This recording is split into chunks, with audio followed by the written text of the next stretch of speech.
भारत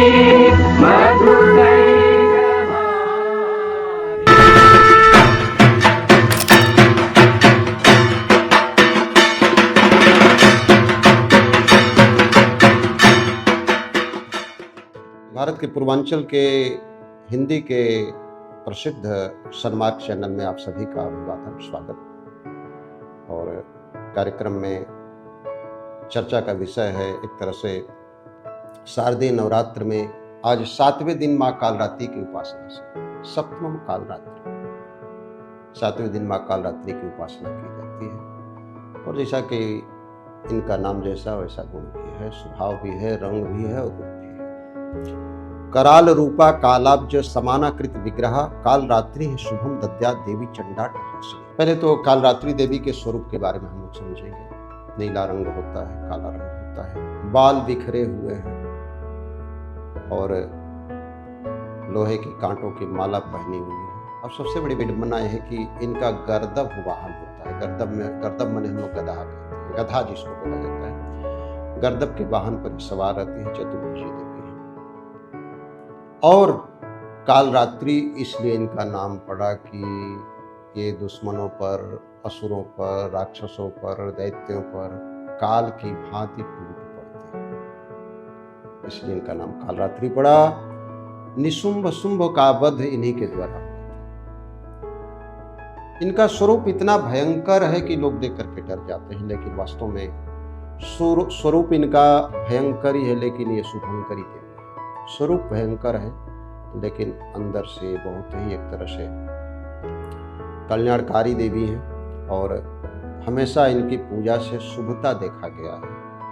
हमेशा इनकी पूजा से शुभ होता है। ये दुष्टों का विनाश करते हैं लेकिन भक्तों के लिए हमेशा शुभ सिद्ध होती है, शुभता प्रदान करती है। इसलिए इनका एक नाम शुभंकरी भी है। और इनकी उपासना में विशेष करके नीले वस्त्र का प्रयोग करना चाहिए, नील पुष्प वगैरह चढ़ाना चाहिए। यहाँ तक कि इनमें भी नील पुष्प, नील कमल चढ़ाया जा सकता है। और इनकी उपासना में विशेष करके हम लोग चाहें तो ओम ऐं ह्रीं क्लीं कालरात्रि नमः, ओम ऐं ह्रीं क्लीं कालरात्रि नमः, इस मंत्र का अधिकतम जप किया जा सकता है। इस मंत्र के जप से निश्चित रूप से राहु का प्रकोप दूर होता है। 9 ग्रह हैं और 9 देवी हैं, कितना सुंदर समाहार। और इनकी उपासना से राहु का प्रकोप दूर होता है। राहु जो है छाया ग्रह है, that is called shadow planets. Rahu के प्रकोप से बचने के लिए कालरात्रि का उपासना सदैव फलदायी माना गया है। राहु जो है आने वाली विपदाओं की सूचना नहीं देता, हठात वो विपदा ला करके खड़ा कर देता है।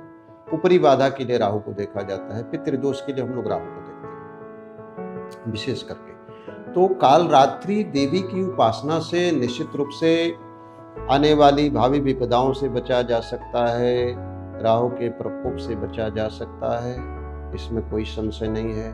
कालरात्रि देवी की उपासना से अकाल मृत्यु को टाला जा सकता है। यदि जन्म पत्रिका में कोई मारक दशा चल रही हो तो कालरात्रि की उपासना से, कालरात्रि के मंत्र के जप से निश्चित रूप से लाभ मिलेगा, इसमें कोई संशय नहीं है। 8वें दिन कालरात्रि देवी का एक तरह से हम लोग पूजन करते हैं 7वें दिन, और 7वें दिन कालरात्रि का भोग भी लगाते हैं। तो इनके भोग में विशेष करके हम लोग चाहें तो कोई मीठा व्यंजन वगैरह का भोग लगा सकते हैं, लेकिन पुष्प और वस्त्र वगैरह वही रहेगा। इस तरह से आज कालरात्रि देवी के बारे में इतना ही।